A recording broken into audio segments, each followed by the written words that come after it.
Amara's hands trembled as she pressed her ear against the mahogany door of her husband's study. Through the crack, she could see Kwame hunched over his laptop, furiously typing while speaking in hushed tones into his phone. But it wasn't the late hour that made her blood run cold. It was the poisonous words spilling from his lips. Yes, I understand the timeline. The accident needs to look completely natural. No traces, no witnesses. Once Ade Okonkwo is gone, his empire crumbles, and we take everything. What would you do if you walked in on this? Hit like if you've been betrayed, and comment below where you're watching from. Amara's heart hammered against her ribs. Ade Okonkwo, her employer, the billionaire tech mogul who had built half of Lagos's skyline and provided jobs for thousands. The man who had trusted Kwame enough to make him his financial advisor. The man who had been nothing but kind to her during her 3 years as his head of household staff. She stumbled backward, her cleaning supplies clattering to the marble floor. The sound echoed through the Ikoyi mansion like a gunshot. The phone conversation stopped abruptly. Amara. Kwame's voice carried a deadly calm. Is that you, my dear wife? She had nowhere to run. This was their home. The luxurious house Kwame had bought with money she now realized came from betraying the very man who had made their prosperity possible. Her mind raced through 4 years of marriage, seeing every expensive gift, every lavish vacation, every designer dress through new eyes. All of it built on lies and theft. The study door creaked open. Kwame stepped out, his usually handsome face twisted into something unrecognizable. At 35, he still carried the charm that had swept her off her feet when she was just a struggling university graduate. But now that charm looked like a mask hiding a monster. How long have you been standing there? His voice was silk wrapped around steel. I just came to clean, Amara stammered, her Igbo accent thickening with fear. I didn't hear anything, I swear. Kwame studied her with those calculating eyes that had once made her feel special. Now they made her feel like prey. You know what I've learned in business, Amara? The most dangerous person is the one who knows too much. He stepped closer, and she caught the scent of his expensive cologne mixed with something darker, desperation. I don't know anything, she whispered, backing toward the grand staircase that led to their bedroom. I was just doing my job at Mr. Ade's house today, then came home to clean here. I'm tired, I want to sleep. Ah yes. Your job. Kwame's laugh was hollow. Working as a maid for the very man whose destruction will make us rich beyond our wildest dreams. Do you know how perfectly positioned you are, my darling wife? Right there in his inner circle, trusted and invisible. The pieces crashed together in Amara's mind with sickening clarity. Her job at Ade's residence wasn't coincidence, it was strategy. Kwame had orchestrated everything, probably from the moment they met. She wasn't his wife, she was his inside source, his unwitting spy.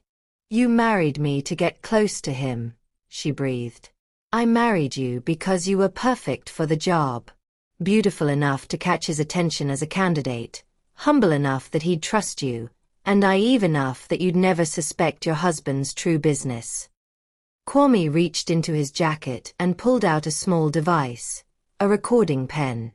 Every conversation, every meeting, every phone call you've overheard in that house has been documented. You've been feeding me intelligence for 3 years. Amara's legs nearly gave out. Every innocent question Kwame had asked about her workday, every detail she'd shared about Ade's schedule, his meetings, his business deals, she had been destroying a good man without even knowing it.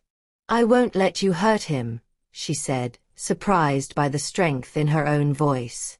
Kwame's expression hardened. You won't let me?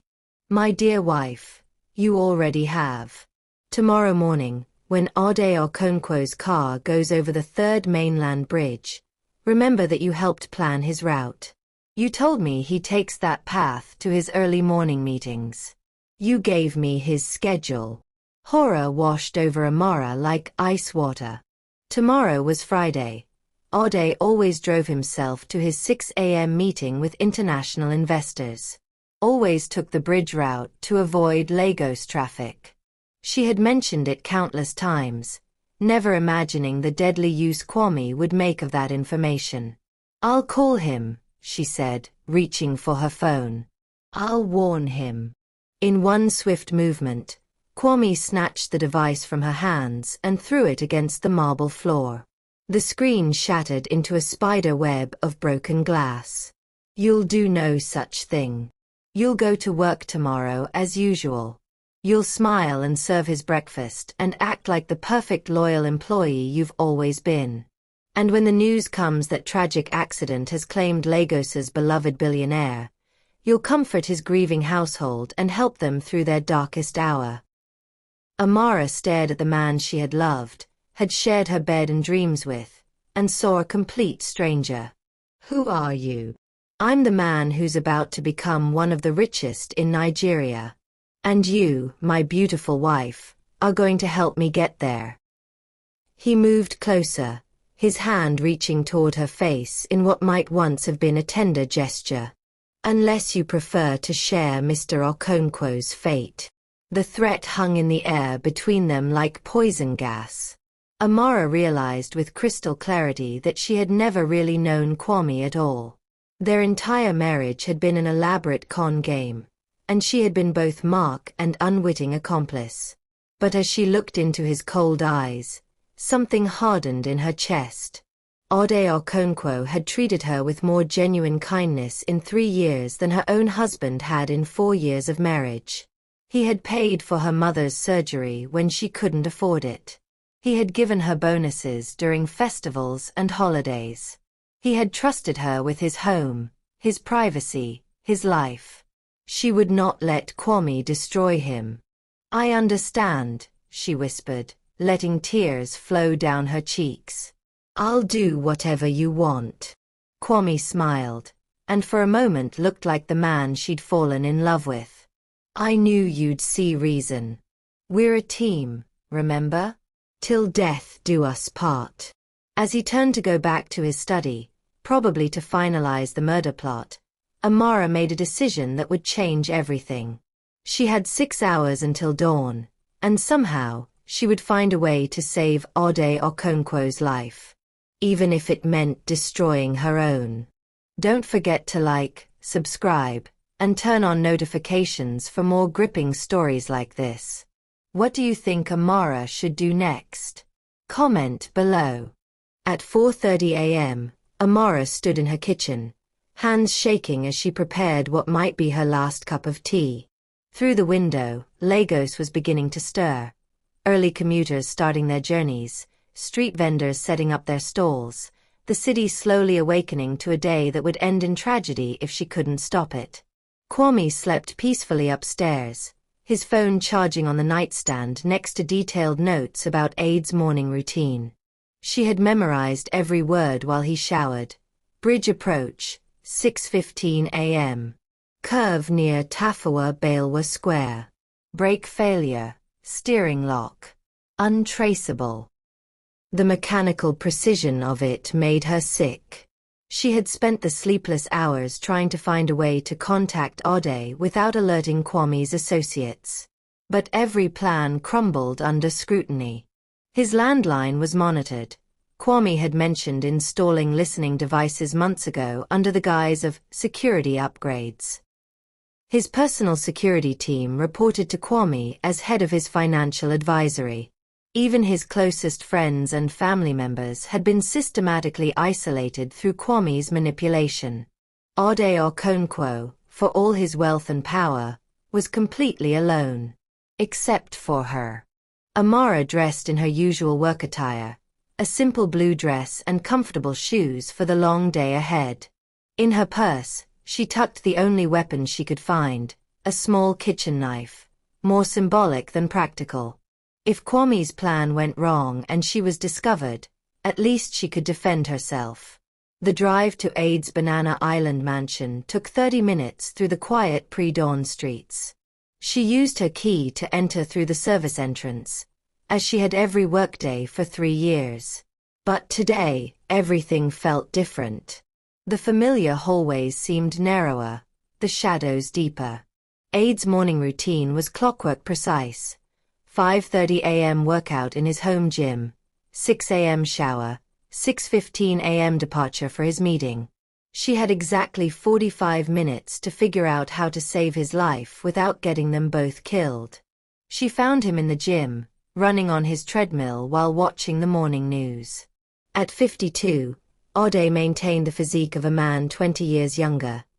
His dedication to fitness one of the many things she'd inadvertently reported to her husband. Even this innocent detail had been weaponized. Kwame knew exactly where Ode would be at every moment. "Good morning, Amara," he called out, not breaking his stride. "You're earlier than usual today." The kindness in his voice nearly broke her resolve. How could she explain that the woman he trusted had been spying on him for years? That her husband, a man he considered a friend, was planning his murder? "Mr. Ode, I need to talk to you. It's urgent." Something in her tone made him slow the treadmill to a stop. He grabbed a towel and turned to face her, his expression shifting to concern. "What's wrong? Is it your mother? Did something happen?" Even now, facing his own death, his first thought was for her well-being. The guilt crashed over her like a wave. "Sir, you can't go to your meeting today. You can't take the bridge route. Actually, you can't drive anywhere alone." The words tumbled out in a rush. Ode studied her carefully. "Amara, slow down. Tell me what's happening." She took a deep breath and made a choice that would destroy her life but might save his. "My husband is planning to kill you. Today. On the third mainland bridge." The silence stretched between them like a chasm. Aid's expression cycled through disbelief, confusion, and finally, a cold calculation that reminded her why he'd built a business empire from nothing. "Your husband," he said slowly. "Kwame Asante. My financial advisor. The man I've trusted with my investment portfolio for 2 years." "Yes, sir. Tell me everything." As the sun rose over Lagos, Amara confessed 4 years of unwitting betrayal. She told him about the recording device, about every piece of intelligence she'd unknowingly provided, about the conversation she'd overheard the night before. With each revelation, she watched something die in Aid's eyes. Not just trust, but the fundamental belief that people were basically good. When she finished, they sat in silence in his exercise room, the morning light streaming through floor-to-ceiling windows that overlooked the Lagos lagoon. "So my car has been tampered with," Ode said finally. "I think so, sir." He mentioned brake failure and steering problems. Ode stood and walked to the window, his back rigid with contained fury. 4 years of marriage. 4 years of playing the perfect husband while planning my destruction. "I'm so sorry, sir. I never knew. I thought he loved me. I thought. You thought you were a wife, not a weapon." Ode turned back to her, and she was startled to see not anger in his expression, but something like admiration. "But you risked everything to warn me. Why?" The question caught her off guard. "Because you're a good man. Because you've been kinder to me than my own husband. Because I couldn't let him destroy you the way he destroyed me." Ode nodded slowly. "And now? He'll know you warned me. You can never go back to him." The reality hit her like a physical blow. She was now homeless, jobless, and married to a man who would kill her without hesitation. "I know. Good. Because I'm going to need your help to destroy him first." The words sent electricity through her veins. "Sir." Ode moved to his desk and pulled out a secure phone, one Kwame didn't know about. Kwame isn't working alone. This kind of operation requires resources, connections, people in key positions. I need to know who else is involved before I can move against him. How? By letting him think his plan is working. You're going to go home, act normal, and when he asks about my schedule today, you're going to tell him exactly what he wants to hear. Meanwhile, I'll be documenting everything. His calls, his meetings, his bank transfers. By the time I'm finished, I won't just have evidence of attempted murder. I'll have enough to destroy his entire network. Amara felt a spark of something she hadn't experienced in years. Hope. And then we make sure Kwame Asante learns what happens when you betray the wrong person. Aid's smile was sharp enough to cut glass. But first, we need to stage my accident. The twisted wreckage of Aid's Mercedes-Benz lay smoking at the bottom of the rocky embankment, 20 feet below the third mainland bridge. Emergency sirens wailed in the distance as Lagos traffic ground to a halt, drivers craning their necks to see the aftermath of what appeared to be a horrific accident. Amara stood at the bridge's edge with the growing crowd of onlookers, her face a perfect mask of shock and grief. Inside, her heart hammered with terror and adrenaline. The plan had worked. Too well. For a moment, watching the car tumble end over end toward the water, she'd forgotten it was all staged. "Oh my God," whispered a woman beside her. Is that Ode Okonkwo's car?"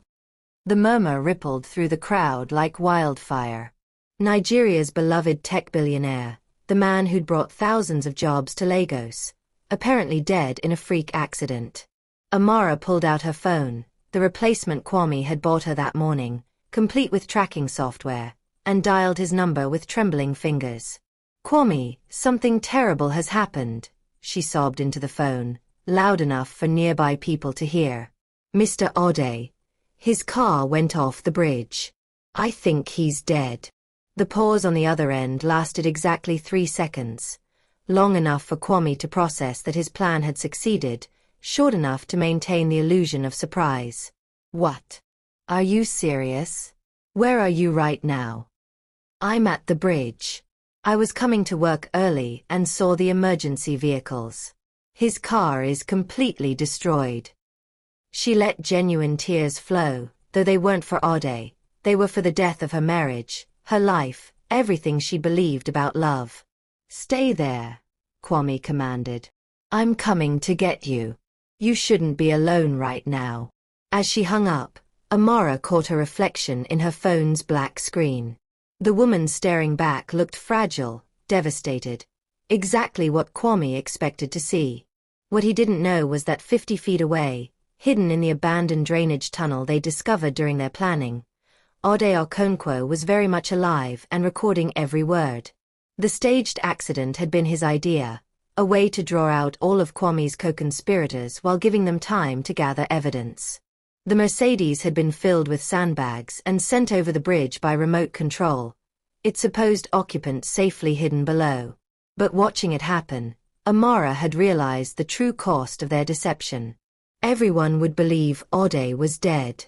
His employees, his distant family, his few remaining friends, they would all mourn a man who was actually plotting revenge from the shadows. The kind man she'd worked for was gone, replaced by someone harder, colder, shaped by betrayal into something that frightened her.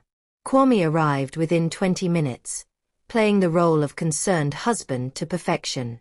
He wrapped Amara in his arms, whispering comfort while his eyes gleamed with satisfaction over her shoulder. "This is terrible," he murmured for the benefit of nearby observers. "Ode was such a good man. Such a tragedy." The hypocrisy made her sick, but she leaned into his embrace, letting him believe his performance was working. Around them, news crews were arriving, setting up cameras to broadcast Nigeria's loss to the world. "Come," Kwame said, guiding her toward his BMW. "Let's go home. You need rest after such a shock." But instead of heading to their Ikoyi mansion, Kwame drove toward Victoria Island, parking outside a gleaming office building Amara didn't recognize. "Where are we going?" she asked. "I need to handle some business related to AIDS accounts. Emergency protocols. You understand. His investment portfolios need immediate attention." Kwame's mask slipped slightly, revealing the predator beneath. "And you're going to help me access his private files." They took the elevator to the 15th floor, where Kwame used a keycard to enter an office suite marked Asante Financial Consulting. Amara had never seen this place before, her husband's secret headquarters, apparently. Inside, 3 other men were waiting: Emeka Okoro, whom she recognized as Aid's head of security, Dr. Chidi Nwosu, his personal physician, and Tunde Adebayo, his lawyer. The very people who should have been protecting Ode were the ones conspiring to destroy him. "Gentlemen," Kwame announced with barely contained glee, "Phase 1 is complete. Ode Okonkwo is dead." Champagne appeared as if by magic. These men, trusted advisors, friends, were celebrating murder. Amara felt bile rise in her throat. "Now for Phase 2, said Emeka, raising his glass. "With Ode gone and no clear heir, his estate goes into probate. Tunde has prepared documents showing massive debts and poor investment decisions. Kwame's firm will be appointed to liquidate assets to cover these fictional obligations. The company stock will crash," added Dr. Nwosu. "I've prepared medical records showing Ode was suffering from early-stage dementia, making all recent business decisions questionable. The board will panic and accept our buyout offer at a fraction of the company's true value." Kwame turned to Amara with triumphant eyes. "And my beautiful wife will provide the final touch, testimony about Aid's erratic behavior, his paranoid episodes, his declining mental state. Who would doubt the word of his loyal household staff?" The pieces clicked into place with sickening clarity. They hadn't just planned Aid's death, they'd orchestrated the complete destruction of his legacy. His company, built over decades, would be dismantled and sold. His innovations, his contributions to Nigeria's tech sector, his charitable foundations, everything would disappear. "I won't do it," Amara said quietly. The celebration stopped. 4 pairs of eyes fixed on her with predatory intensity. "Excuse me." Kwame's voice carried a dangerous edge. "I said I won't do it. I won't help you destroy his memory." Emeka laughed, a sound like breaking glass. "I told you she might be a problem, Kwame. Women get emotional about their employers." "Amara," Kwame said, moving closer, "you seem to be forgetting our conversation last night. You don't have a choice in this matter." "Actually, I do." She reached into her purse, not for the knife she'd brought, but for something far more powerful, a small recording device Ode had given her that morning. "I have a choice about whether the police hear this conversation." The temperature in the room seemed to drop 10 degrees. "That's not possible," Kwame breathed. "I destroyed your phone. You have no way to record you admitting to murder? To document your conspiracy to steal billions of naira? To capture you celebrating the death of an innocent man?" Amara held up the device, its red light blinking steadily. "Actually, it's very possible." For the first time since she'd known him, Kwame looked genuinely frightened. "Give me that device, Amara. Right now." "No." The word hung in the air like a challenge. Amara realized that in 4 years of marriage, she had never once told her husband no. The power of it was intoxicating. Emeka reached for his jacket, and Amara glimpsed the handle of a gun. "This is becoming complicated, Kwame. Perhaps your wife needs to join her former employer." But before anyone could move, the office lights cut out, plunging them into darkness. Emergency lighting kicked in, casting everything in an eerie red glow. And from the hallway came a sound that made all 4 conspirators freeze in terror: slow, deliberate footsteps approaching their door.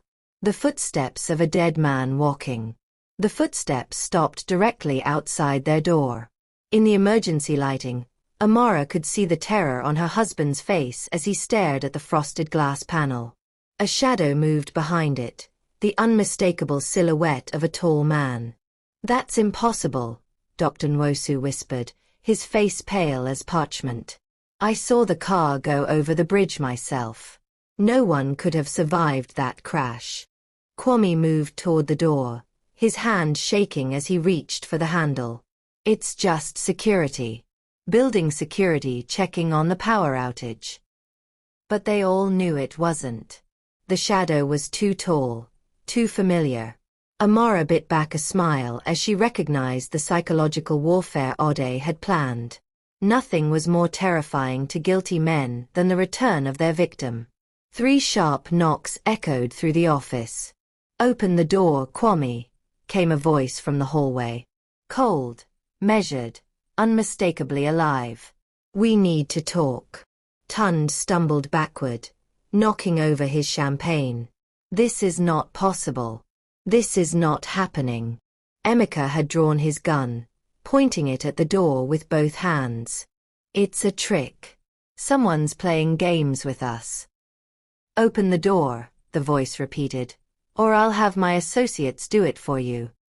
Kwame looked around the room at his co-conspirators, seeing his own panic reflected in their faces. Slowly, he turned the handle and pulled the door open.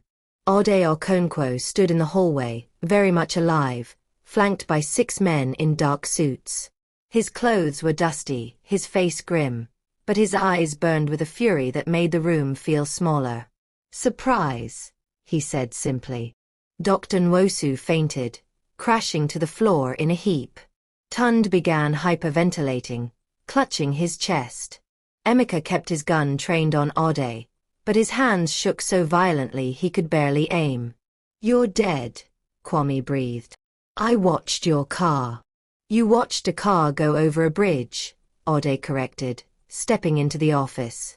"My car, filled with sandbags and operated by remote control. A car you sabotaged, thinking I would be inside it." He gestured to his associates, who spread out around the room with military precision. "But I wasn't inside it, Kwame. I was in a drainage tunnel 50 meters away, recording your phone calls and watching you celebrate what you thought was my murder."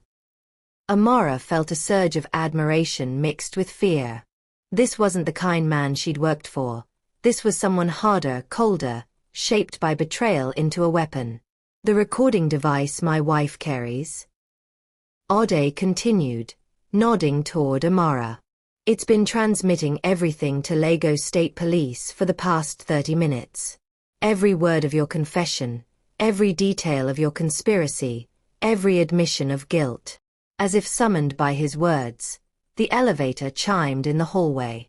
Heavy footsteps approached, not ghostly this time, but very real. Commissioner Adebola Fashola appeared in the doorway with a squad of armed officers. "Kwame Asante," the commissioner announced, "you are under arrest for conspiracy to commit murder, fraud, and embezzlement. You have the right to remain silent." The room erupted into chaos. Emeka swung his gun toward the police, but one of Aid's associates tackled him before he could fire. Tun tried to run for the window but collapsed before he reached it. Dr. Nwosu remained unconscious on the floor. Only Kwame maintained his composure, his eyes fixed on Amara with a mixture of rage and betrayal. "You did this," he said as the handcuffs clicked around his wrists. "You destroyed everything." "No," Amara replied, surprising herself with the steadiness of her voice. "You destroyed everything the moment you decided to use me as a weapon against an innocent man." As the police led him away, Kwame turned back one last time. "This isn't over, Amara. I have friends, connections. You think you're safe because you helped him? You're nothing to him. You're just a maid who got caught up in something bigger than herself." The words hit their mark. Amara felt the familiar shame, the sense of being small and insignificant. But before she could spiral into self-doubt, Aid's voice cut through the noise. "Commissioner, I want full protection for Mrs. Asante. She risked her life to expose this conspiracy and save mine. She's under my personal guarantee. Commissioner Fashola nodded. Of course, Mr. Okonkwo. We'll have officers. That won't be necessary, Ode interrupted. She'll be staying at my residence under private security. I have some of the best protection in Nigeria. Amara looked up in surprise. Mr. Ode, I can't impose. You're not imposing. You're accepting the gratitude of a man whose life you saved. His expression softened slightly. Besides, where else would you go? Your husband's assets will be frozen pending investigation. Your joint accounts, your house, everything is evidence now. The reality crashed over her. In saving Aid's life, she destroyed her own. She had no money, no home, no family nearby. Her mother lived in a village in Enugu State, too far away and too poor to help. She was completely dependent on the kindness of the man she'd unknowingly betrayed for years. I understand if you don't trust me, she said quietly. I was your enemy, even if I didn't know it. Ode studied her for a long moment. You were a victim who became a hero. There's a difference. As the police finished arresting the conspirators and collecting evidence, Ode gestured for Amara to follow him. They rode the elevator down in silence, the weight of the day's events settling between them. What happens now? She asked as they reached his car. Now we wait for the legal process to unfold. Kwame and his associates will face trial for attempted murder and conspiracy. The evidence is overwhelming. They'll likely spend decades in prison. And me? Ode paused as he opened the car door for her. That depends on what you want, Amara. You could disappear, start over somewhere new. I'd provide the resources. Or you could help me rebuild what they tried to destroy. The company will need new leadership, people I can trust absolutely.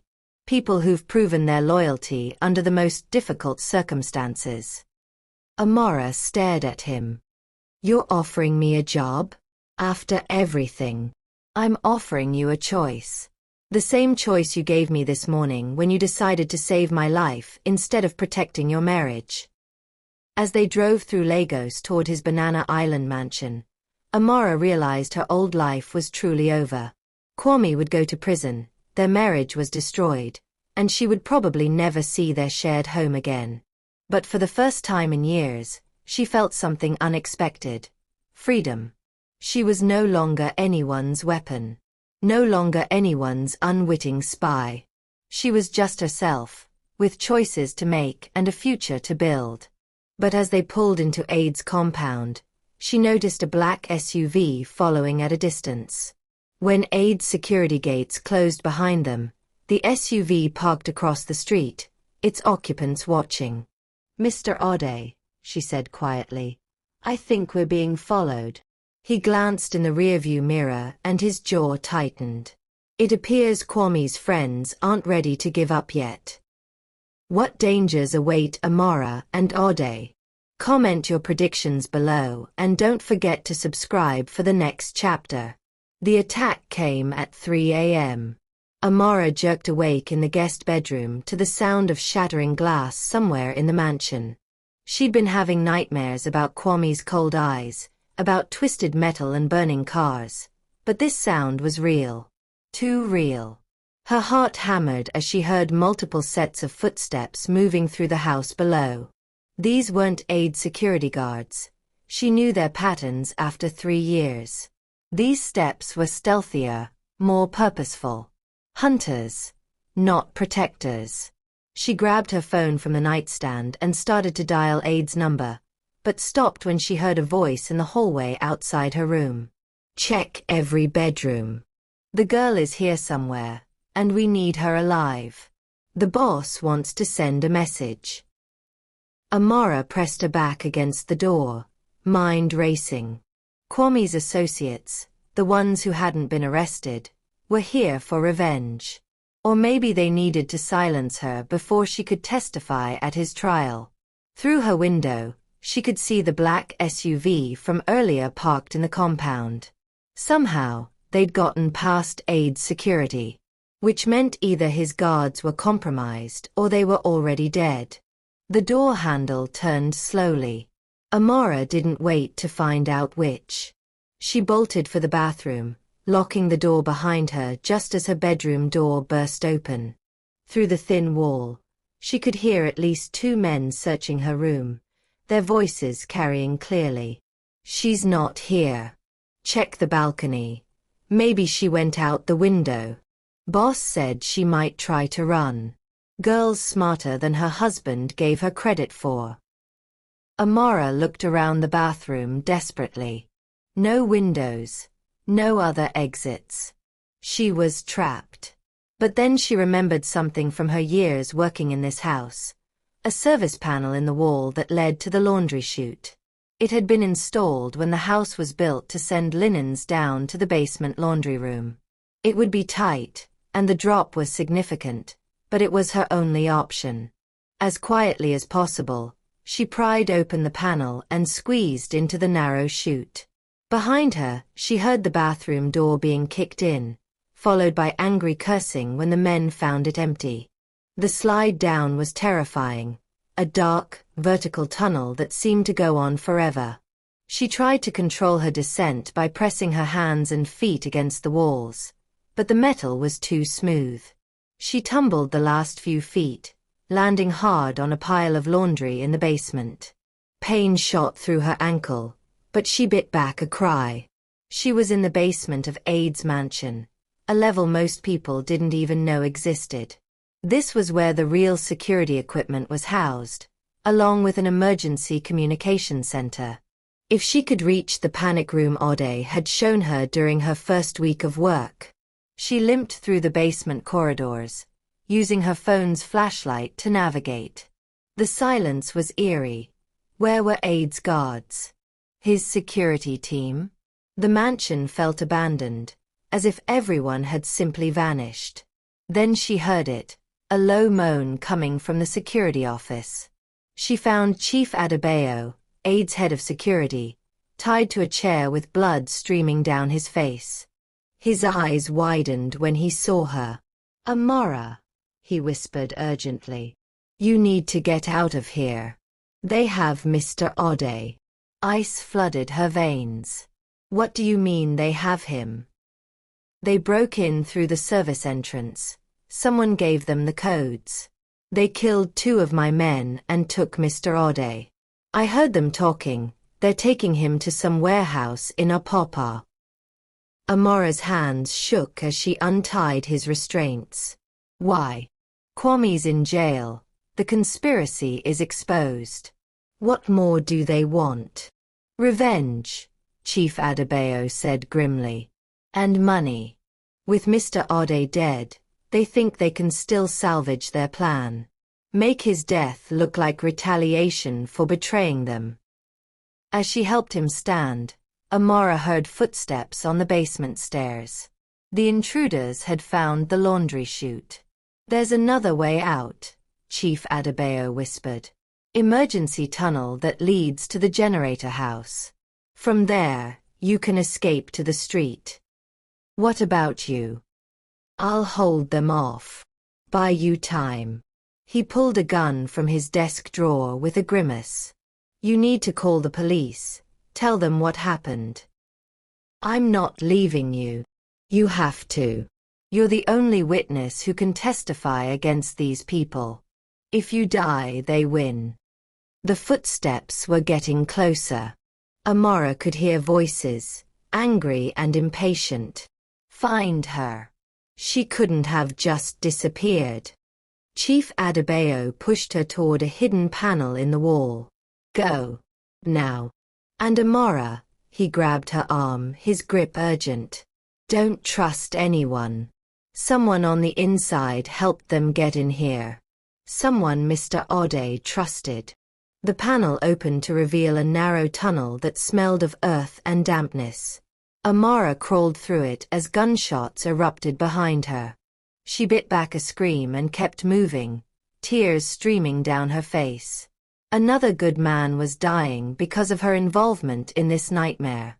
The tunnel seemed endless, but finally she saw light ahead. She emerged in a small concrete building filled with generators and electrical equipment. Through a grimy window, she could see the street beyond Aid's compound. Her phone had one bar of signal. With shaking fingers, she dialed Commissioner Fashola's number. "Commissioner, they took him. They have Mr. Ode." "Slow down, Mrs. Asante. Where are you?" "Some warehouse in Opopa. That's what Chief Adebayo said before they..." Her voice broke. "I think they killed him, Commissioner. They killed his guards and took Mr. Ode. We're tracing your location now. Stay where you are, we'll have units there in 10 minutes. But Amara couldn't wait 10 minutes. Every second that passed meant Ode was closer to death.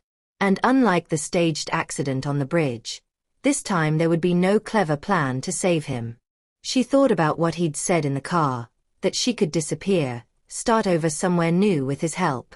It would be the smart choice. The safe choice. Let the police handle it, let someone else be the hero. But as she crouched in the generator house, she realized she couldn't live with herself if she ran away. Not when Ode was suffering because he'd tried to protect her. Through the window, she saw a taxi passing on the street. Making a split-second decision, she burst out of the generator house and flagged it down.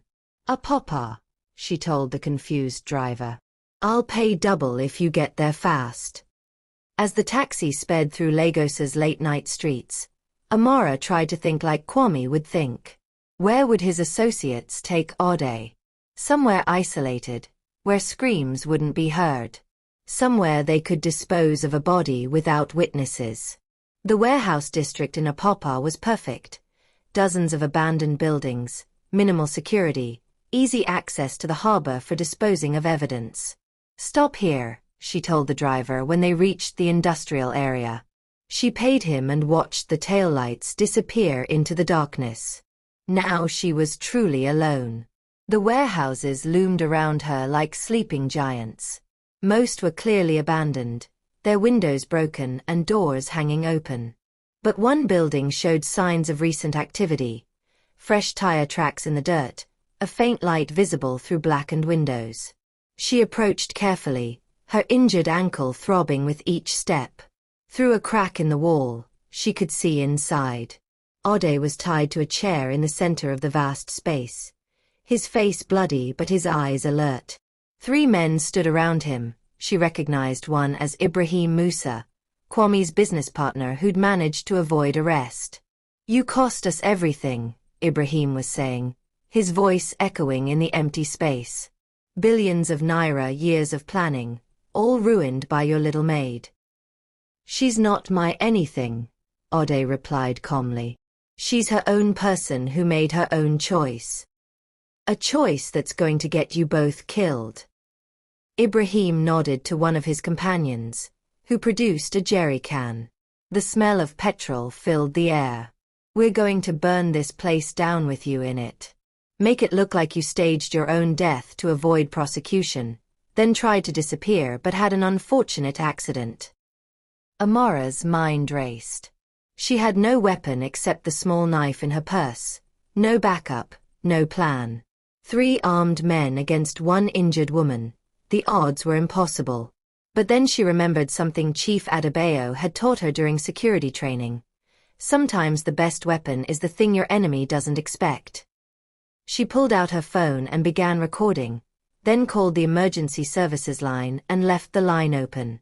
Every word would be documented now. Then she did the last thing Ibrahim and his men would expect. She walked through the front door. "Excuse me," she called out in her most polite voice, the same tone she'd used to serve tea for 3 years. "I believe you have something that belongs to me." The 3 men spun toward her, weapons drawn. Ibrahim's face showed pure shock. "How did you? You're supposed to be dead." "I'm much harder to kill than you'd think," Amara replied, walking closer with her hands visible but not raised. And you made a mistake, Ibrahim. A big one. The only mistake was not killing you first, he snarled, raising his gun.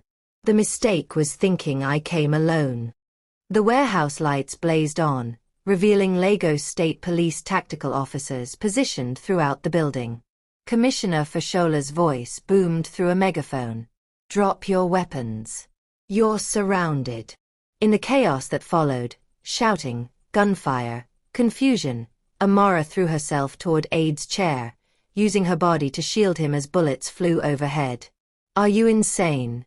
He gasped as she cut his restraints with her kitchen knife. Probably, she admitted. But it worked. When the smoke cleared, Ibrahim and his associates were in custody, and Amara was sitting on the warehouse floor with her back against Aid's chair, shaking with exhaustion and relief. How did you know I was recording? Commissioner Fashola asked as paramedics checked them both for injuries. I didn't, Amara admitted. I just hoped someone was listening.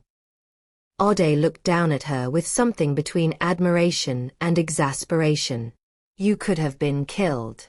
You should have waited for backup. If I'd waited, you'd be dead. She met his eyes steadily. Besides, someone told me recently that the most dangerous person is the one who knows too much. I decided to be dangerous. As they left the warehouse, Amara realized that for the second time in 24 hours, she had saved Ode Okonkwo's life. But more importantly, she had saved herself, not just from physical danger, but from the fear and helplessness that had defined her for years. She was no longer just a victim or a weapon. She was a force to be reckoned with. But their troubles were far from over. As the police cars pulled away, Amara noticed a familiar figure watching from the shadows across the street. Kwame's lawyer, Tunde Adebayo, who should have been in jail with the rest of them. Somehow, he had made bail.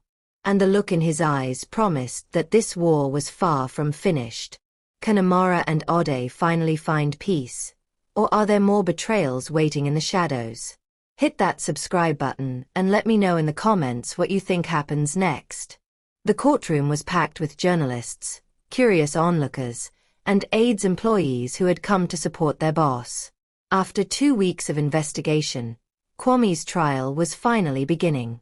Amara sat in the front row, her hands folded in her lap, trying to project calm she didn't feel. Across the aisle, Kwame sat at the defendant's table in an orange prison jumpsuit, looking nothing like the charming man she'd married. Prison had stripped away his polish, revealing the cold predator beneath. When their eyes met, his smile was pure venom. The state calls Amara Asante to the witness stand, announced the prosecutor.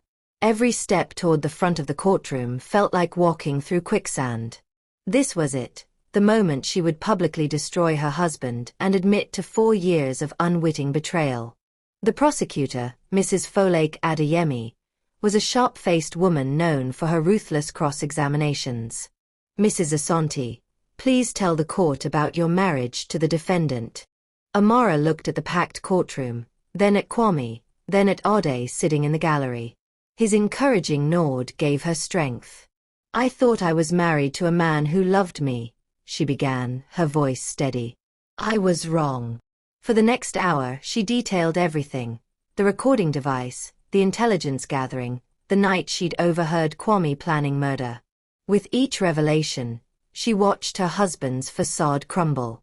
And what made you decide to betray your husband and warn Mr. Okonkwo? Asked Mrs. Adeyemi. I didn't betray my husband, Amara replied firmly. I chose to save an innocent man's life over protecting a murderer's plan. There's a difference. Kwame's defense attorney, a slick Lagos lawyer named Barrister Okafor, rose for cross-examination with a predatory smile. Mrs. Asante, isn't it true that you were having an affair with Mr. Okonkwo? The question hit like a slap. No, that's not true. Isn't it convenient that you'd discovered this alleged plot just when your marriage was failing? Perhaps you saw an opportunity to trade up from a financial advisor to a billionaire. Objection. Mrs. Adeyemi stood.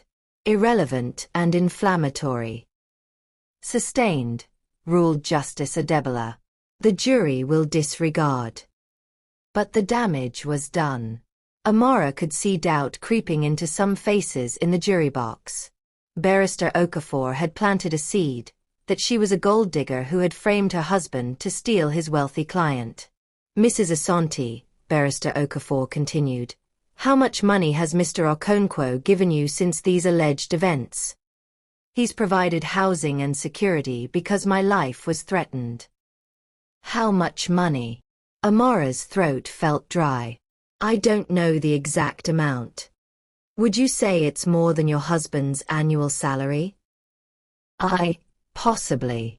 So you've profited considerably from your husband's downfall, haven't you? Before Amara could answer, the courtroom doors burst open. Commissioner Fashola strode in with 2 officers, heading directly for the defense table. Your Honor, he announced, we have new evidence that requires immediate attention. The judge called for recess as chaos erupted. Amara watched in confusion as Barrister Okafor was led away in handcuffs, his face pale with shock. What's happening? She asked Mrs. Adeyemi. It appears your husband's reach extended further than we thought. Barrister Okafor was caught attempting to bribe 3 jurors last night. We have it all on tape. The trial resumed with a new defense attorney, a court-appointed lawyer who looked overwhelmed by the case's complexity. Without his corrupt advocate, Kwame's defense crumbled quickly. Dr. Nwosu, the physician, testified about forging medical records to make Ode appear mentally unstable. Emeka, the security chief, broke down completely and confessed to the entire conspiracy in exchange for a reduced sentence. But the most damaging testimony came from an unexpected source. Tunde Adebayo, Kwame's lawyer and co-conspirator, who had been rearrested after new evidence linked him to the warehouse kidnapping. Facing life in prison, Tunde decided to cooperate. Kwame approached me 2 years ago with the plan, he testified, refusing to look at his former partner. Kill Okonkwo, steal his assets, frame it as business losses. I handled the legal framework while he gathered intelligence through his wife. And Mrs. Asante's role? Asked the prosecutor. She was never supposed to know. Kwame married her specifically because she had applied for a position at Okonkwo's house. She was the perfect inside source, loyal, unassuming, completely manipulated. Amara felt tears streaming down her face. Every kindness, every romantic gesture, every I love you had been calculated manipulation. What was supposed to happen to Mrs. Asante after the plan succeeded? The prosecutor continued. Tunde's voice was barely a whisper. Kwame planned to divorce her once he had control of Okonkwo's assets. He said she'd served her purpose. The courtroom erupted. Even the judge looked shocked by the cold-blooded calculation. In the defendant's box, Kwame's mask finally slipped completely, revealing the monster beneath. You're all pathetic, he snarled, standing despite his attorney's attempts to restrain him. Ode Okonkwo is a fraud who built his fortune on the backs of others. I was going to redistribute his wealth to people who deserved it. People like yourself? Asked Justice Adebola coldly. People who weren't born into privilege. People who had to fight for everything. Kwame's voice rose to a shout. And my wife, my stupid, naive wife, she destroyed it all for what? A man who sees her as nothing more than a servant. That's enough, the judge ruled. Remove the defendant. As bailiffs dragged Kwame away, he turned back to Amara one last time. You think he cares about you? You think you matter to him? You're nothing, Amara. Nothing. The words echoed in the silent courtroom long after he was gone. The jury deliberated for less than 2 hours. Guilty on all counts: conspiracy to commit murder, attempted murder, fraud, embezzlement, and racketeering. Kwame was sentenced to life in prison without the possibility of parole. Outside the courthouse, reporters swarmed around Amara and Ode. Cameras flashed as questions were shouted from every direction. Mrs. Asante, how does it feel to know your husband used you? Mr. Okonkwo, will you be pressing civil charges? Are the rumors about a romantic relationship true? Ode stepped forward, his voice cutting through the noise. Mrs. Asante showed tremendous courage in exposing this conspiracy. She risked everything to do what was right. The rumors about our relationship are false and disrespectful to a woman who has already been through enough. As they pushed through the crowd toward his car, a reporter thrust a microphone in Amara's face. What's next for you, Mrs. Asante? Where do you go from here? The question stopped her cold. Where did she go? Her marriage was over, her husband was in prison, and despite aid support, she felt completely adrift. I don't know, she admitted honestly.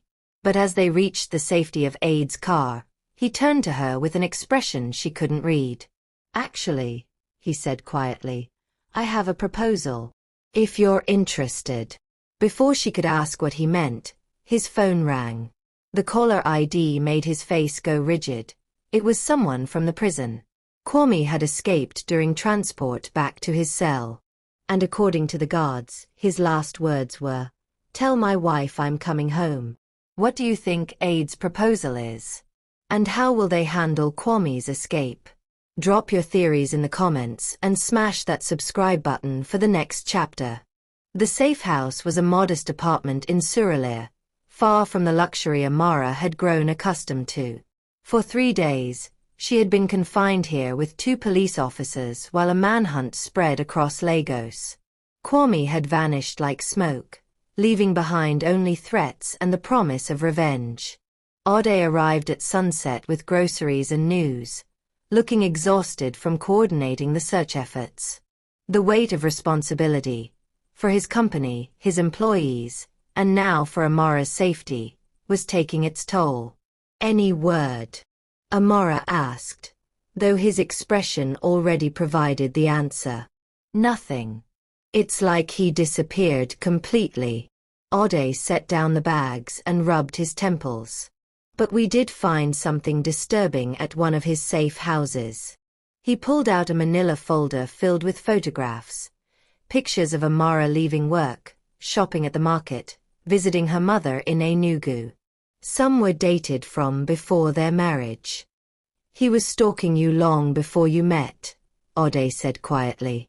This wasn't chance, Amara. He researched you, studied your patterns, engineered that first meeting at the coffee shop. The violation felt worse than physical assault. Every moment of their courtship, every memory she'd treasured, had been orchestrated by a predator. There's more, Ode continued reluctantly. We found evidence that he was planning to kill you after stealing my assets. Insurance money to cover his tracks, make it look like grief over losing her employer drove you to suicide. Amara sank onto the couch, overwhelmed by the layers of betrayal. 4 years of my life. 4 years of loving someone who was planning my murder. Ode sat beside her, maintaining careful distance. I'm sorry. I know this is difficult to process. They sat in silence as Lagos evening sounds filtered through the windows. Traffic, voices, the normal bustle of life continuing despite the chaos in theirs. You mentioned a proposal, Amara said finally. At the courthouse, before we learned about the escape. Aid's expression became unreadable. Perhaps this isn't the right time. Please. I need something to focus on besides fear.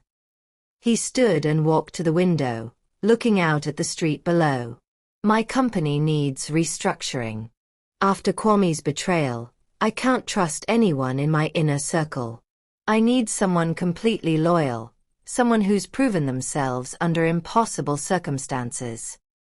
You're offering me a job? I'm offering you a partnership. Vice President of Operations, with full authority to rebuild our security protocols and financial oversight. It would mean working closely together, traveling, making decisions that affect thousands of employees. Amara stared at him. You want to make me a corporate executive? I'm a maid, Mr. Ode. I clean houses and serve tea. You exposed a multi-billion naira conspiracy. You saved my life twice. You testified against your own husband to protect innocent people. He turned back to her. You're not a maid, Amara. You're one of the strongest people I've ever met. The offer was overwhelming. Financial security, professional respect, a chance to matter in the world, everything she'd never dared dream of. Why? She asked. Why would you trust me with so much? Because you chose what was right over what was safe. Because you can't be bought, manipulated, or intimidated. And because... He paused, seeming to wrestle with something internal. Because I've come to care about you in ways that have nothing to do with business. The admission hung between them like a bridge neither was sure they should cross. The reporters asked about romantic involvement, Amara said carefully. They did. And I denied it because it wasn't true then. But I'd be lying if I said my feelings were purely professional now.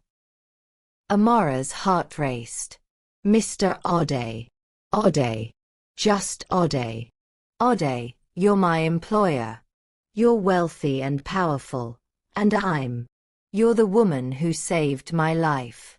You're brave and honest and beautiful, and what you are or aren't professionally has nothing to do with how I feel about you. Before she could respond, her phone buzzed with a text from an unknown number. Enjoying your new boyfriend, my dear wife? I hope you are, because you won't be for much longer. K. The blood drained from Amara's face. Ode read the message over her shoulder and immediately called Commissioner Fashola while moving to check the door locks. He knows where we are, Amara whispered. No, Ode replied firmly. He's guessing, trying to frighten you. This building is secure. But as he spoke, the lights went out. Emergency lighting kicked in, casting everything in an eerie red glow. Through the window, Amara could see that the entire block was dark. This wasn't a simple power failure. Where are the officers? She asked, realizing she hadn't seen the guards in over an hour. Aid's expression turned grim as he tried their radio. Static. He checked his phone, no signal. They were completely cut off. Bathroom, Ode ordered. Lock the door and don't come out until I tell you. I'm not leaving you alone. Amara. No. We do this together or not at all. Before he could argue, they heard it. Footsteps in the hallway outside, moving with deadly purpose. My darling wife, came Kwame's voice through the door, sickeningly cheerful. I know you're in there. We need to talk. Ode positioned himself between Amara and the door, pulling a gun from his jacket. When had he started carrying a weapon? About what? Ode called back. About the fact that you stole my wife. About the money you cost me. About how I'm going to kill you both, but slowly, so you understand the consequences of betraying Kwame Asante. The door handle turned. Locked, but locks could be broken. There's a fire escape, Amara whispered. Through the bedroom window. They moved quietly toward the back of the apartment, but froze when they saw a shadow on the fire escape outside. Kwame had brought help. Going somewhere? The voice came from behind them. They turned to find Kwame standing in the living room, somehow having entered silently. He looked different, thinner, harder, with the wild eyes of a man who had nothing left to lose. Hello, my beautiful wife. Did you miss me? In his hand was a knife, not a gun, but something more personal. Something that would require him to get close, to see the fear in their eyes. Let her go, Kwame, Ode said, his gun trained on his former friend. Your problem is with me. Oh, but that's where you're wrong. My problem is with both of you. You see, I've had a lot of time to think in prison, and I've realized something important. Kwame's smile was disturbing in its serenity. I never actually loved her. But I owned her. And no one steals what belongs to Kwame Asante. I don't belong to you, Amara said, surprising herself with her steady voice. I never did. Really? Then why are you here, playing house with your new master? You went from serving one man to serving another. You're still just a maid, Amara. Still just property. The words stung because part of her feared they might be true. But then Ode spoke, his voice cutting through Kwame's psychological warfare. She's not property. She's not a servant. She's the woman I love. The declaration seemed to surprise everyone in the room, including Ode himself. Kwame's expression darkened. Love. You think this is about love? He laughed bitterly. This is about power. About taking what's mine. She was never yours, Ode replied. She was a person you used and lied to. But she's free now. Free. Kwame took a step closer, the knife glinting in the emergency lighting. She'll never be free. Not as long as I'm alive. The threat was clear. This would only end one way. But as Kwame raised the knife, Amara realized she had a choice. She could cower behind Ode, let him fight her battles. Or she could finally, truly, choose her own fate. She stepped forward, placing herself between the two men. You're right about one thing, Kwame. This does end tonight. Get back, Amara, Ode commanded, but she didn't move. Standing between the two men, she felt a strange calm descend over her. For 4 years, she had been afraid of Kwame, afraid of his anger, his disappointment, his ability to make her feel small. But looking at him now, desperate and cornered, she realized the truth. He had never been powerful. He had only been cruel. You want to know the difference between you and Ode? She asked Kwame, her voice steady. He sees me as a person. You see me as a thing to be owned. Kwame's grip tightened on the knife. Touching speech. But you're still going to die. Maybe. But not because I belong to you. Amara reached slowly into her purse, the same purse that had carried recording devices and kitchen knives.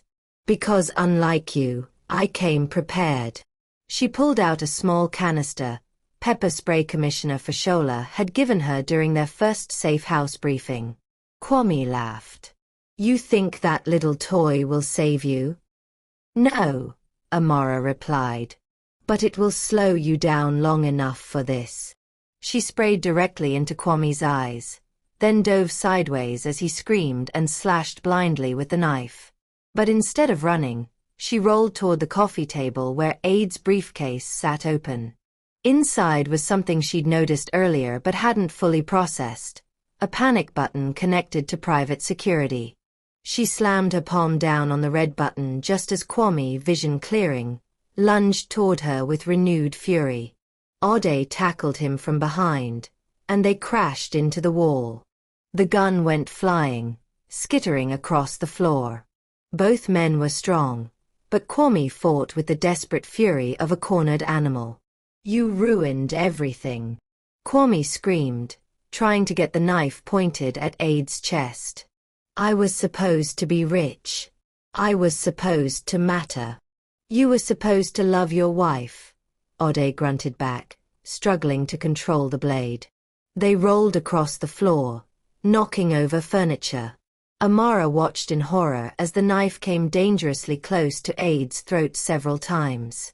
She looked around desperately for something to help, and saw Aid's gun lying near the kitchen entrance. But as she moved toward it, the apartment door exploded inward. Not Aid's security team, 3 men in dark clothing, moving with military precision. "Boss," one of them called to Kwame. "Time to go."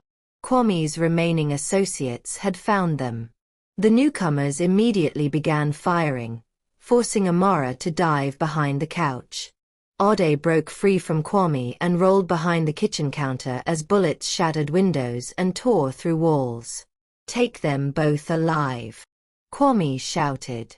"I want to finish this personally." But his men were professionals, and they moved to flank Amara's position with ruthless efficiency. She was trapped behind furniture that wouldn't stop bullets much longer. Then the lights came back on. Through the shattered windows came the distinctive whine of helicopter rotors. Searchlights blazed into the apartment, and a voice boomed through a megaphone. "Lagos State Police. The building is surrounded. Surrender your weapons." Kwame's face twisted with rage and desperation. His perfect revenge was crumbling around him. "If I can't have you," he snarled at Amara, raising the knife one final time, "no one can." But as he lunged toward her hiding place, a gunshot rang out. Kwame stumbled, looking down in shock at the spreading red stain on his chest. Behind him stood Ode, smoking gun in his hand, expression grim but resolved. "You're right," Ode said quietly. "This does end tonight." Kwame fell to his knees, then forward onto his face. The knife clattered harmlessly across the floor. His three associates, seeing their leader down and surrounded by police, threw down their weapons and raised their hands. In the sudden silence, Amara could hear her own heartbeat thundering in her ears. "Are you hurt?" Ode asked, moving to help her up. She shook her head, unable to speak. It was over. After 4 years of manipulation, weeks of fear, and nights of terror, it was finally over. Commissioner Fashola burst through the door with a tactical team, taking in the scene with professional assessment. "Medical team," he barked into his radio. "We need paramedics up here now." As EMTs worked on Kwame, still alive, but barely, the commissioner pulled Ode and Amara aside. "Self-defense," he said firmly. "Clear case. He was armed. You were protecting an innocent person. There won't be any charges." Ode nodded, but Amara could see the weight of taking a life settling on him, even the life of someone who'd tried to destroy them both. "Will he live?" she asked. "Unknown. But if he does, he'll spend the rest of his life in a maximum security prison. Either way, he can never hurt you again." As they gave their statements and the crime scene was processed, Amara found herself thinking about the woman who had walked into that courtroom weeks ago. That woman had been defined by fear, by the need to please others, by the belief that she was somehow less worthy than the people around her. That woman was gone. "What happens now?" she asked Ode as they finally left the building, sunrise painting Lagos in shades of gold and pink. "Now we rebuild," he said simply. "The company, our lives, everything." He paused, looking at her with an expression that was part admiration, part something deeper. "That is, if you still want that partnership I offered." Amara thought about it, really thought about it. A few weeks ago, the idea of running a major corporation would have terrified her. But she'd already done scarier things than manage spreadsheets and attend meetings. "I want more than a partnership," she said, surprising them both. Ade's eyebrows rose. "More. I want to build something new. Not just fix what Kwame broke, but create something better. Something that helps people like I used to be. Invisible people, forgotten people. People who think they don't matter." She was thinking of the maids and drivers and security guards who kept Lagos running but lived in fear of losing their jobs. People like her mother, struggling in rural villages while the cities prospered. People who deserved opportunities but never got them because they weren't born into the right families. "A foundation," Ode said, understanding immediately. "Education, microfinance, job training." with real power behind it. Not just charity, but systemic change. Ode studied her face in the growing daylight. You realize what you're proposing? Taking on Nigeria's economic inequality? The corruption, the established power structures. I took on my husband and won. How much harder can it be? His laugh was genuine, the first real joy she'd heard from him in weeks. Much harder. But also much more important. As they walked toward his car, Amara realized that for the first time in her adult life, she wasn't following someone else's plan. She wasn't being a good wife, or a loyal employee, or even a grateful victim. She was choosing her own path. And it felt like freedom. But as they reached the car, her phone buzzed with a message that made her blood run cold. It wasn't from Kwame, it was from the hospital. Patient Kwame Asante regained consciousness and demanded to speak with his wife. He says he has something she needs to know about her mother. The nightmare, it seemed, wasn't quite over yet. What could Kwame possibly know about Amara's mother? Comment your theories and hit subscribe. The final chapters are going to be intense. Lagos University Teaching Hospital felt like a fortress of antiseptic and fear. Kwame lay in the intensive care unit, tubes and wires connecting him to machines that beeped ominously in the sterile air. Police officers stood guard at his door, but he was still handcuffed to the bed, a precaution that felt both necessary and absurd given his condition. Amara stood outside his room with Ade and Commissioner Fashola, staring through the reinforced glass at the man who had nearly destroyed her life. You don't have to do this, Ade said for the third time. Whatever he claims to know about your mother could be another manipulation. But what if it's not? Amara's voice was barely a whisper. What if there's something real, something important? Commissioner Fashola checked his watch. The doctors say he's stable but weak. If you're going to talk to him, it should be now. His condition could change at any time. Taking a deep breath, Amara pushed open the door. Kwame looked smaller in the hospital bed, his usual commanding presence reduced to pale skin and labored breathing. But his eyes were alert, calculating even now. My beautiful wife, he wheezed, his voice barely audible. I knew you'd come. I'm not your wife anymore. The divorce papers were filed yesterday. Amara stayed near the door, every instinct screaming at her to run. What do you know about my mother? Kwame's laugh turned into a coughing fit that brought blood to his lips. Always direct. I used to find that charming. Tell me what you know, or I'm leaving. Your mother's surgery, Kwame said, fixing her with those cold eyes. The one Mr. Generous over there paid for. Did you ever wonder why she needed it so urgently? Why a healthy woman in her 50s suddenly developed such severe heart problems? Ice formed in Amara's stomach. She had a heart condition. It runs in our family. Does it? Because the medical records I have tell a different story. Despite his weakness, Kwame's smile was venomous. Your mother was poisoned, Amara. Slowly, carefully, over the course of months. You're lying. Check her blood work from before the surgery. Look for traces of digoxin, small amounts, undetectable unless you know what to look for. Just enough to cause heart failure over time. The room spun around Amara. Why? Why would you hurt an innocent old woman? Because I needed you desperate enough to accept help from your wealthy employer. I needed you grateful, vulnerable, completely dependent on his kindness. Kwame's breathing grew more labored.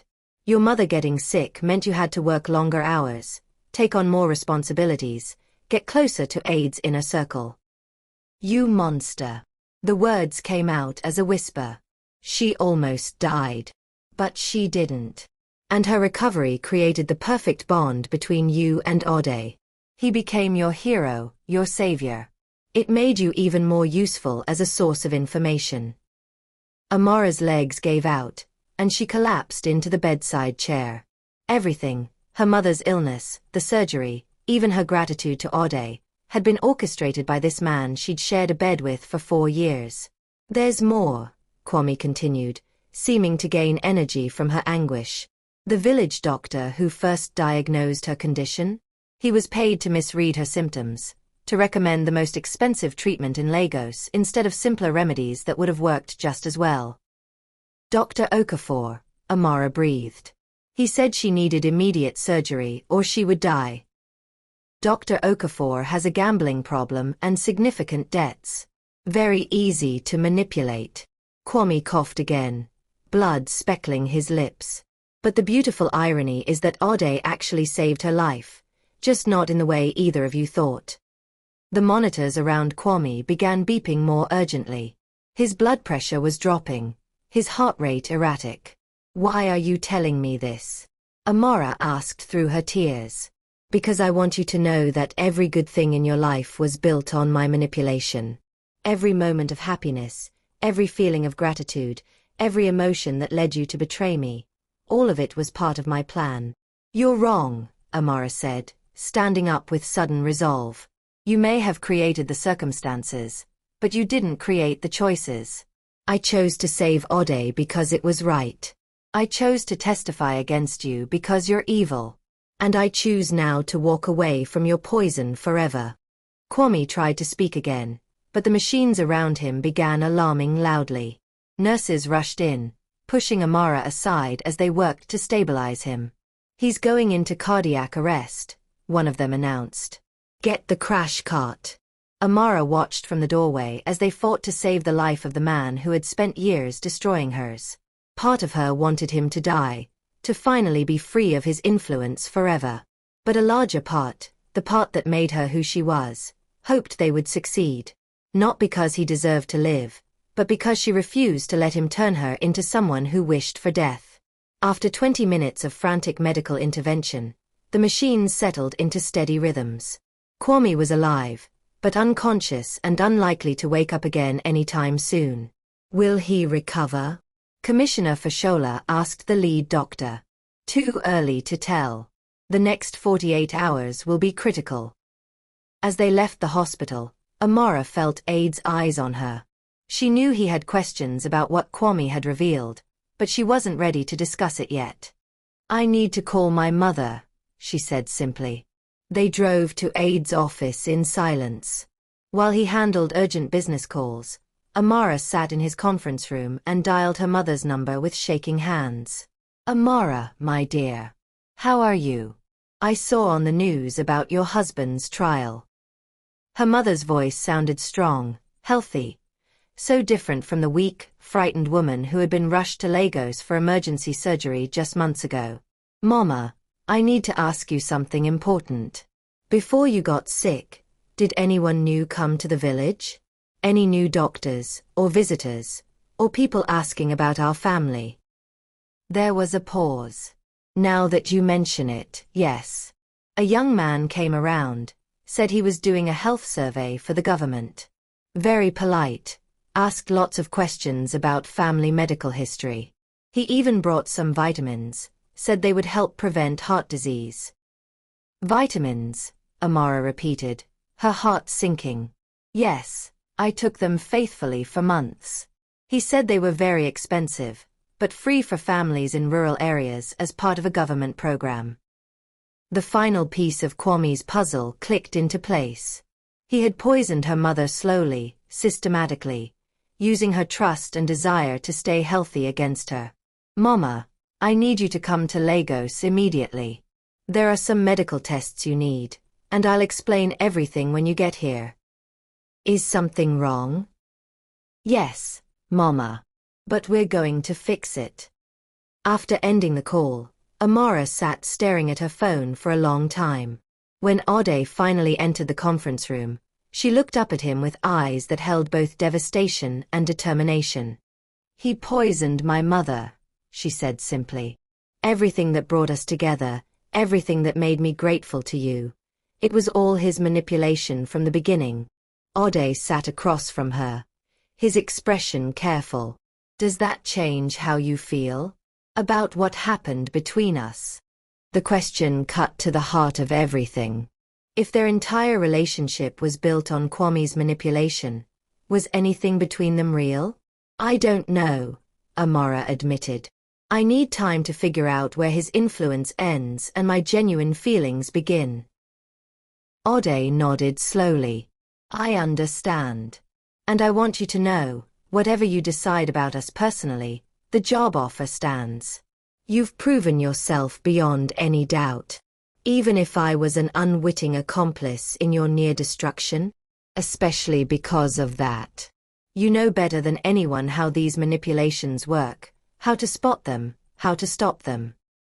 Before Amara could respond, Aid's secretary knocked on the door. Mr. Okonkwo, there's a call for Mrs. Asante. It's urgent. Amara took the phone with trembling hands. It was Dr. Adebayo from the hospital. Mrs. Asante, your husband is awake. He's asking for you again, and this time he says he has information about a bomb. The blood drained from Amara's face. What bomb? He claims there's an explosive device somewhere in Lagos, set to go off at midnight tonight. He says he'll only give us the location if you come to see him. Alone. Amara looked at the clock on the wall. 6:47 p.m. They had just over 5 hours to find a bomb in a city of 20 million people. And the only person who knew where it was hidden was the man who had already destroyed her life once.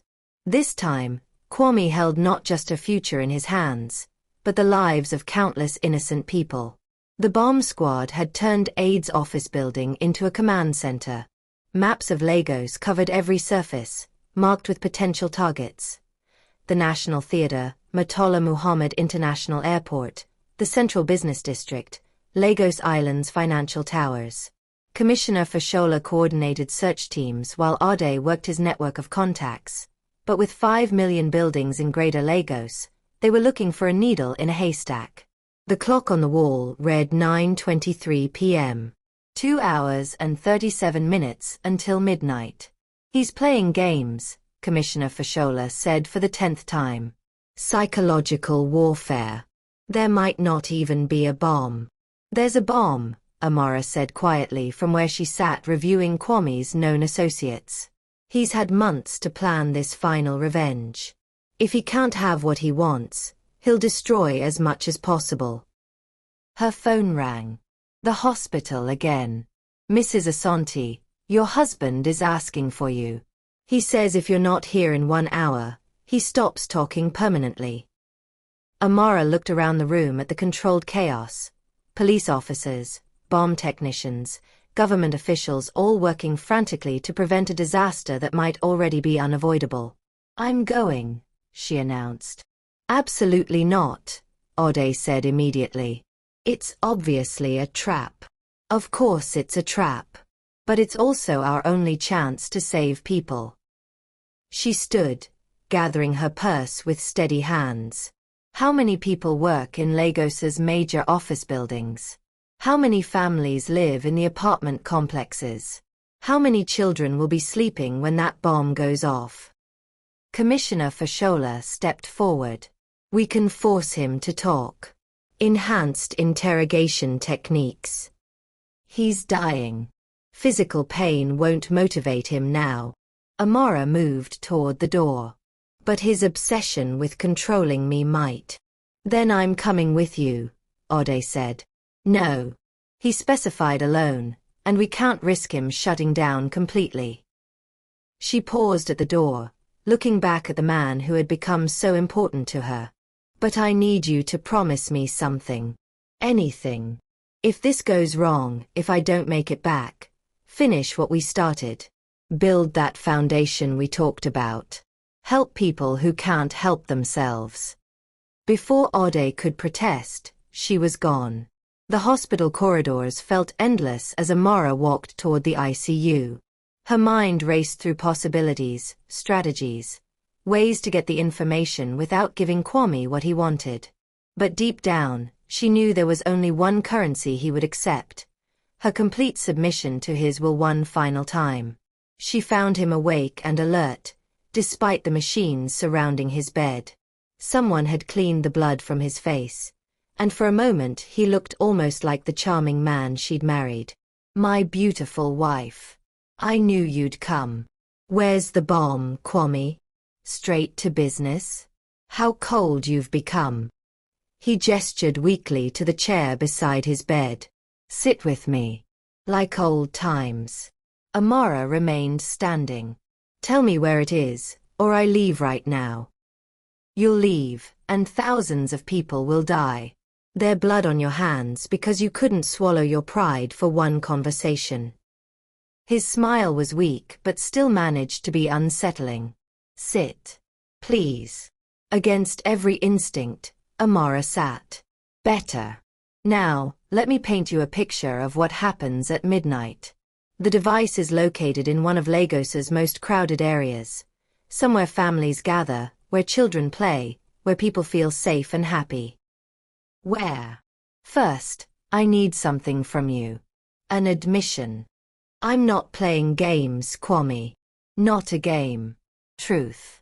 I need you to admit that despite everything, the manipulation, the betrayal, the lies, part of you still loves me.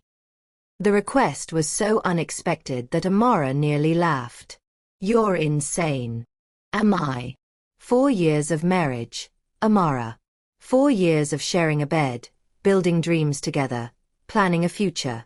Even if it was based on lies, the emotions were real for you. I saw it in your eyes during the trial.